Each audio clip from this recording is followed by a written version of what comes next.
विठोबाची. आज कोणाची तरी जयंती आणि कोणाचं तरी वर्ष श्राद्ध आहे, पण नाव एकच आहे. बरोबर का? जयंती कोणाची? शिवाजी महाराज, छत्रपती शिवाजी महाराज. आणि वर्ष श्राद्ध कोणाचं? त्यांचंही नाव शिवाजी. असू द्या, काही फरक पडत नाही. पण किती ताकद आहे शिवाजी या नावावरती, किती ताकद आहे महाराज. औरंगजेबाला फक्त शिवाजी शिवाजी नावाची भीती वाटायची, ताकद होती महाराज. शिवाजी, छत्रपती शिवाजी. बघा, त्यांचा प्रसंग आज आपल्याला या ठिकाणी घ्यावाच लागेल, कारण शिवजी इतिहास योगायोग आहे. त्यांचंही नाव शिवाजी आणि आपण वर्णन करणार आहोत ते बी छत्रपती शिवाजी. आमच्या तुकोबरायाकडं धन कमी झालं. पण धन कमी झालं का? झालं कमी? लोकांचं कर्ज माफ त्याच वेळेस केलं होतं. आज किती तुम्ही कर्जमाफी करणार? आमच्या छत्रपती राजांची किती तुम्ही कर्जमाफी करू शकत नाही. पहिली कर्जमाफी आमच्या छत्रपतींनी दिली, पहिली कर्जमाफी. आणि राजा शिवाजी यांना असं वाटलं, काय वाटलं की तुकोबरायांची परिस्थिती नाजूक आहे आता, मग काय केलं पाहिजे? अब्धिगिरी दिली पाहिजे आपण. सोनं, नाणं, हिरे, माणिक, मोती हा ताट भरलं आणि सांगितलं हे राजांना देऊन टाका. आणि एका दगडावरती बसून आमचे छत्रपती भजन करत असायचे, भजन. आणि छत्रपती बाहेर गेले होते. महान नजराना आणला, त्या दगडावरती ठेवला आणि वाट बघत बसले. ते म्हणतो तुकोबराय येण्याची. तुकोबराय आले. सेवेकऱ्यांनी सांगितलं की राजांनी हा नजराणा पाठवलाय तुमच्याकडे. कशासाठी? तुम्हाला देण्यासाठी. त्यावेळेस आमचे तुकोबरायांना वाईट वाटलं. अरे आम्हाला याची काय गरज आहे? आम्हाला याच्यामध्ये गुंतून पडायचं नाही, याच्यामध्ये गुंतून पडायचं नाही. आम्हाला गुंतायचंय, पण कशामध्ये? त्या भगवंताच्या नावात गुंतायचंय. नको नको म्हणा गुंतू माया झाली. हे माया जाळ आहे सगळं. धन दौलत हे सगळं माया आहे. हे सगळं लुप्त होणार आहे. शरीर आटे, संपत्ती आटे, हरिणाम नाटे ते वेगळा. हरिणाम संपल्यानं नाही, आम्हाला ते पाहिजे. याची काय गरज आहे? आणि आपसुकच त्यांच्या मुखातून शब्द निघाले, देवट्या छत्री गोळे.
आपसुक तोंडातून शब्द निघाले, दिवट्या छत्री घोडे हे तो बऱ्यात न पडे. आता येथे पंडित या मज गोविसी कासया. अरे याच्यामध्ये मला गुंतून पडायचं नाही. आणि मग त्या सेवेकरांना सांगितलं, हे तुमचं तुम्ही घेऊन जा, आम्हाला हे नको. सोने रुपी आम्हा मृत्यू के समान, मानिक पाशान खडे जैसे. विठले हे चित्त प्रपंचापासून वमन ते मनी बैसलेसे. या प्रपंचामध्ये आम्हाला इंटरेस्ट नाही, श्रीमंत तुकोबराय सांग. आणि सांगितलं, एक पत्र लिहून दिलं, एवढं पत्र फक्त छत्रपतींकडे द्या. आम्हाला सुखी करायचंय ना तुम्हाला, आम्हाला सुखी पाहायचंय ना, तर तुम्ही जे काम करता ते तुम्ही काम करा, ते तुम्हीच करा, ते दुसऱ्याला जमणार आहे का? आपल्यासारख्याला तर ते शक्यच नाही जमणार.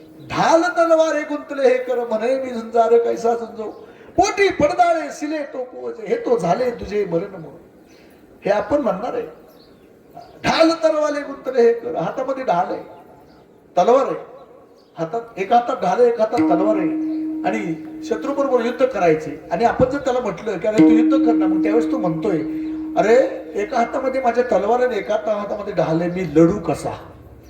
जर त्याला हेच माहित नसेल की हे हाताला लढण्याचे आहेत, तर तो कसा लढेल? नाही लढू शकत.